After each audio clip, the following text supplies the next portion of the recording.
اعوذ باللہ من الشیطان الرجیم بسم اللہ الرحمن الرحیم. ڈیئر اسٹوڈنٹس، السلام علیکم. بیٹے آج ہم سورہ انفال کے رکوع نمبر 3 کی آیات 23، 24 اور 25 پڑھیں گے، جو کہ آپ کے بک کے پیج نمبر 11 پہ ہے. بیٹے سب سے پہلے ہم آیات کا ترجمہ پڑھیں گے. آیات کے ترجمے میں ہم لفظی ترجمہ بھی پڑھیں گے اور بامحاورہ ترجمہ بھی. اس کے بعد آیات میں موجود جو مشکل الفاظ ہیں وہ آپ کو بتائے جائیں گے. مشکل الفاظ معنی وہ آپ نے یاد بھی کرنے ہوں گے. اور اس کے بعد یہ جو پوائنٹس ہیں اس میں ہمیں بتایا گیا ہے کہ جو 3 آیات ہم نے پڑھنی ہیں ان کے اہم نکات کیا ہیں. اب سب سے پہلے اس میں ہمیں بتایا گیا ہے کہ جو کفار اور منافقین ہیں، اللہ تعالیٰ کا حکم جب انہیں بار بار سنوا بھی دیا جاتا ہے تو اس کے باوجود بھی یہ اس پر عمل نہیں کرتے، اس سے منہ پھیر کر بھاگ جاتے ہیں.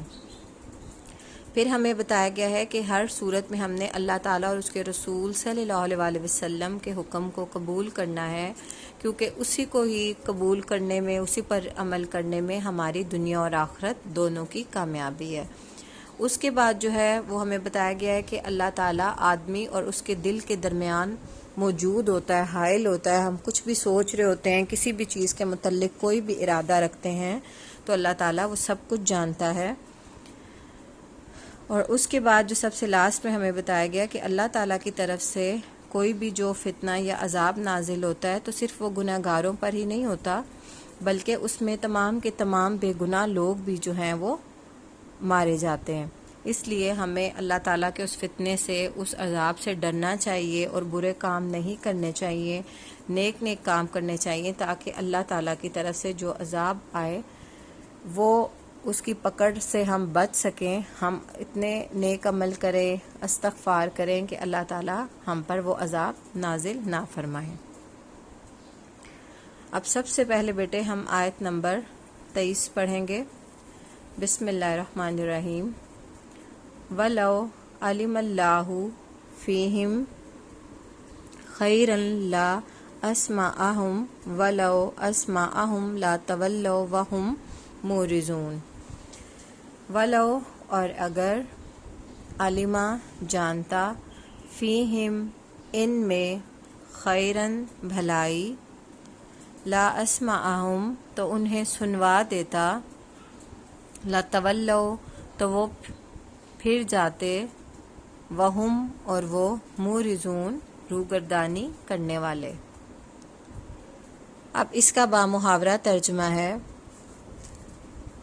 اور اگر اللہ ان میں نیکی کا مادہ دیکھتا تو ان کو سننے کی توفیق بخشتا. اب یہاں پہ اور اگر اللہ ان میں، ان سے مراد کون ہے کہ جو کفار ہیں، یہ جو مشرکین ہیں، جو بیٹے پہلے ہم نے پڑھا ہے کہ شر الدواب، بدترین جانور. سورہ انفال میں ایسے کفار اور مشرکین کو بدترین جانوروں کے نام سے یاد کیا جاتا ہے، کیونکہ یہ لوگ دماغ رکھتے ہوئے، سوچنے سمجھنے کی صلاحیت رکھتے ہوئے بھی سوچتے سمجھتے نہیں ہیں، کان رکھتے ہوئے سنتے نہیں ہیں، آنکھیں رکھتے ہوئے دیکھتے نہیں ہیں. تو یہ جو لوگ ہیں ان میں کسی قسم کا جو ہے وہ نیکی کا مادہ ہی نہیں ہے. اب نیکی کا مادہ سے کیا مراد ہے؟ یعنی ان کے اندر حق کو قبول کر لینے اور اس کو اپنا لینے کی طلب ہی نہیں ہے. کیونکہ دیکھیں بیٹے کہ عملوں کا جو دار و مدار ہوتا ہے وہ نیتوں پر ہوتا ہے. ہم کسی بھی کام کا، کسی اچھے عمل کا، نیک کام کی اگر نیت کر لیتے ہیں، ارادہ کر لیتے ہیں، پھر اسی کے مطابق ہی ہم کام کرتے ہیں، ہم عمل کرتے ہیں تاکہ ہمارا وہ کام جو ہے وہ مکمل ہو جائے. اب یہ جو کفار ہیں ان میں کسی بھی قسم کی حق کو قبول کرنے کی خواہش نہیں ہے، طلب نہیں ہے، اس کو قبول نہیں کرتے، اس کو سنتے ہی نہیں ہیں. اس لیے کیونکہ ان کے اندر خواہش نہیں ہے، یہ اس چیز سے ہی محروم ہے.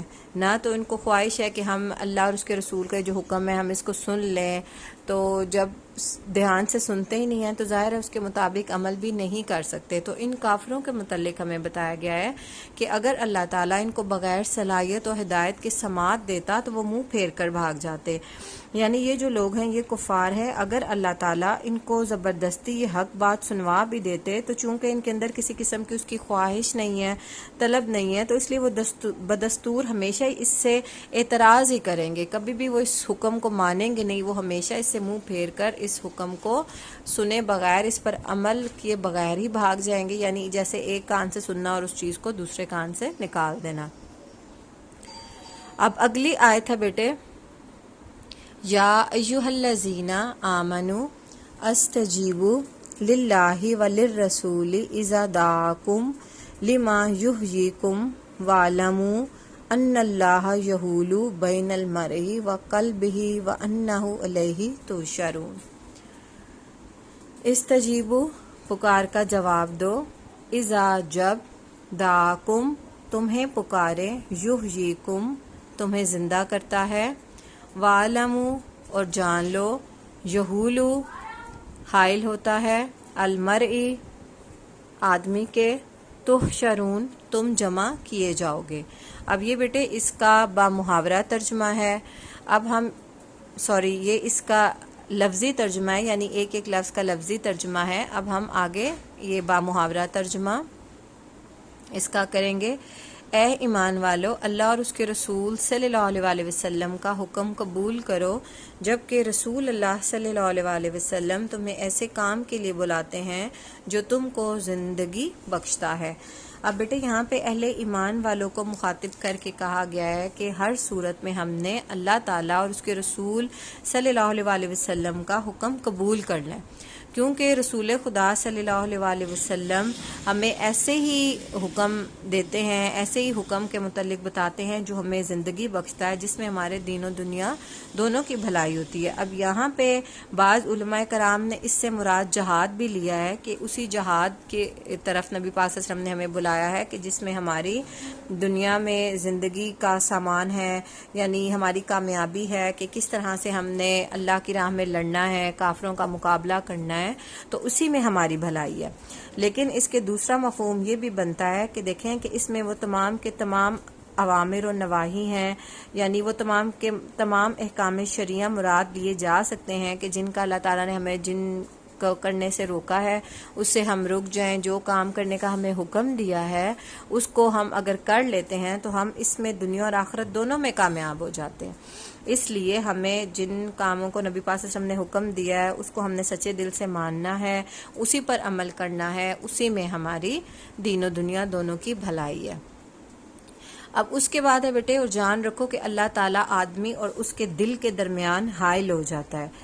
اب اس کے بھی دو مفہوم بنتے ہیں۔ اب پہلا مفہوم تو یہ ہے بیٹے، دیکھیں کہ اللہ تعالیٰ کی جو رضا ہے وہ ہمارے کاموں کے درمیان حائل ہو سکتی ہے۔ وہ کس طرح سے کہ فرض کریں کہ اگر ہم نے کسی کام کا، کسی نیکی کا ارادہ کیا ہوا ہے تو اب اللہ تعالیٰ تو ظاہر ہے ہمارے دلوں کا حال جاننے والا ہے، ہمارے دلوں میں موجود ہے، اور اللہ تعالیٰ کی طرف سے کچھ بھی ہو سکتا ہے، ہم بیمار ہو سکتے ہیں، ہمیں موت آ سکتی ہے، کچھ بھی ہو سکتا ہے، کیونکہ ہر نفس کو موت کا مزہ چکھنا ہے، تو ہو سکتا ہے ہماری بھی موت کا کوئی وقت مقرر ہو۔ اس لیے ہم نے کوئی بھی جو نیکی کے کام کا کوئی ارادہ کیا ہوا ہوتا ہے تو ہمارا کیا کام ہے کہ ہم اس کام کو جلدی سے کر لیں، اس سے پہلے کہ ہمیں کوئی ایسی بیماری آ جائے، ہم اس کام سے رک جائیں، ہمیں موت آ جائے۔ تو جو ہم نے اگر کسی کام کے لیے کوئی نیت کی ہوئی ہے تو اس لیے ہمیں وہ کام جلدی سے کر لینا چاہیے۔ اب اس کے بعد کیا ہے کہ اللہ تعالیٰ ہمارے دلوں کے درمیان میں موجود ہے، وہ ہمارے دلوں کے بھید جانتا ہے، کوئی بھی چیز اس سے چھپی ہوئی نہیں ہے، وہ سب کچھ جاننے والا ہے، ہماری شہرک سے بھی زیادہ قریب ہے۔ اور نبی پاک صلی اللہ علیہ وسلم نے یوں فرمایا، آپ صلی اللہ علیہ وسلم کی ایک حدیث مبارکہ ہے کہ بنی آدم کا دل رحمان کی 2 انگلیوں کے درمیان ہے، انہیں جس طرح وہ چاہتا ہے وہ پھیرتا رہتا ہے۔ تو یعنی اللہ تعالیٰ ہمارے دلوں میں موجود ہے، ہم جو ارادہ کرتے ہیں، جو سوچ رکھتے ہیں، اللہ تعالیٰ ان سب کا جاننے والا ہے۔ اور پھر ہے، اور یہ بھی کہ تم سب اس کے روبرو جمع کیے جاؤ گے۔ اب بیٹے پیچھے جیسے عربی کی آیت ہم نے پڑھی تھی، اس میں لفظ آپ نے تحشرون پڑھا تھا، اب تو شرون میں دیکھیں ہے شین رے لفظ حشر بنتا ہے. اب یہاں پہ میدان حشر کا ذکر ہے. جب حشر کے میدان میں ہم سب جو ہیں اللہ تعالیٰ کے سامنے اللہ تعالیٰ کے حضور پیش ہوں گے تو اس دن جو عمل جو اعمال ہم نے کیے ہوئے ہیں اسی کے مطابق ہی ہمیں جزا اور سزا ملے گی. دنیا میں ہم جو عمل کرتے ہیں جو آگے بھیج رہے ہیں ہم اپنے اعمال، آخرت میں جب ہم اللہ کے حضور پیش ہوں گے تو جنہوں نے نیک کام کیے ہوئے ہوں گے، نیک عمل کیے ہوئے ہوں گے، ان کا اعمال نامہ ان کو دائیں ہاتھ میں ملے گا، اور جنہوں نے برائی کے راستے کو اپنایا ہوگا، برے کام کیے ہوئے ہوں گے، ان کو اللہ تعالیٰ کی طرف سے عذاب نازل ہوگا، اور ایسے لوگ جو ہے وہ جہنم میں ڈالے جائیں گے، اور اسی روز ہمارے یہ اعمال کا حساب کتاب ہوگا. اس لیے ہمیں جو ہے دنیا میں کوشش کرنی چاہیے کہ ہم اچھے عمل کریں، نیک عمل کریں، جن چیزوں سے اللہ تعالیٰ نے ہمیں روکا ہے اس سے رک جائیں، اور جن چیزوں کا ہمیں حکم دیا ہوا ہے اسی کے مطابق ہم چلیں. اب بیٹے آج کے لیکچر کی ہماری تیسری آیت ہے، آیت نمبر 25. وَاتَّقُوا فِتْنَةً لَا تُصِيبَنَّ الَّذِينَ ظَلَمُوا مِنْكُمْ خَاصَّةً وَاعْلَمُوا أَنَّ اللَّهَ شَدِيدُ الْعِقَابِ. وَاتَّقُوا اور ڈرو، فِتْنَةً آزمائش، لا تُصِيبَنَّ نہیں پہنچے گا، شدید العقاب سخت سزا دینے والا. اور اس فتنے سے ڈرو جو خصوصیت کے ساتھ صرف انہی لوگوں پر واقع نہ ہوگا جو تم میں گنہگار ہیں، اور جان رکھو کہ اللہ سخت عذاب دینے والا ہے. اب اس میں کس فتنے کا یہ ذکر ہے؟ کیا بتایا گیا ہے کہ وہ عام عذاب ہیں جو کہ اللہ تعالیٰ کی طرف سے کوئی آسمانی آفات کی صورت میں آتے ہیں. جیسے مثلا سمجھیں کہ بارش ہے، بہت زیادہ بارشیں ہوں، جیسے سیلاب آ جاتے ہیں. اس کے علاوہ جو ہے کہیں پہ کوئی زلزلہ آ جاتا ہے، یہ زمینی آفات ہے.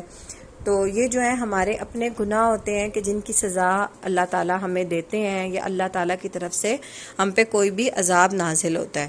تو اب اس میں ہمیں کیا بتایا کہ ہمیں اس فتنے سے، اس عذاب سے ڈرنا چاہیے، کیونکہ اس کی لپیٹ میں پھر سب شامل ہو جاتے ہیں. ایسا تو نہیں ہوتا کہ صرف جو گناہ گار لوگ ہیں انہی پر اللہ کی طرف سے یہ عذاب نازل ہو، بلکہ بے گناہ لوگ بھی اس کی پکڑ میں آ جاتے ہیں. اس لیے ہمیں کوئی بھی ایسا کام نہیں کرنا چاہیے جو کہ اللہ تعالیٰ کی ناراضگی کا سبب بنے، اللہ تعالیٰ ہم سے ناراض ہوں، پھر وہ اپنا جو پکڑ میں ہم سب لوگوں کو لے آئیں. اس وجہ سے ہمیں نیک اور اچھے کام کرنے چاہیے جن سے اللہ تعالیٰ ہم پہ راضی ہو اور ہم پر کوئی بھی ایسا عذاب نازل نہ ہو. اور جان رکھو کہ اللہ تعالیٰ سخت عذاب دینے والا ہے، کہ اللہ تعالیٰ کی پکڑ بہت سخت ہے.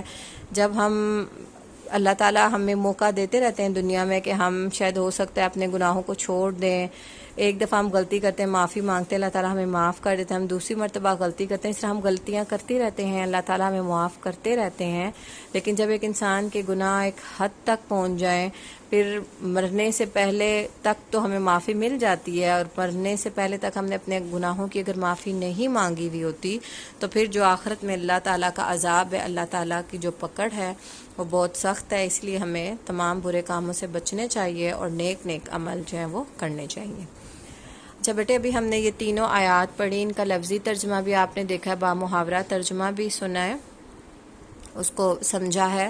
تو بیٹے آپ لوگوں نے یہ آیات لکھنی بھی ہیں، ان کو یاد بھی کرنا ہے، اور ان کے جو مشکل الفاظ معنی ہیں جو باکس میں لکھے ہوئے تھے ان کو آپ نے یاد کرنا ہے. جیسے میں نے آپ کو پہلے بھی بتایا کہ بہت سے MCQs جو ہیں وہ اس میں سے بھی آ جاتے ہیں، تو آپ نے اچھے طریقے سے اس کو یاد کرنا ہے. اوکے، اللہ حافظ بیٹے.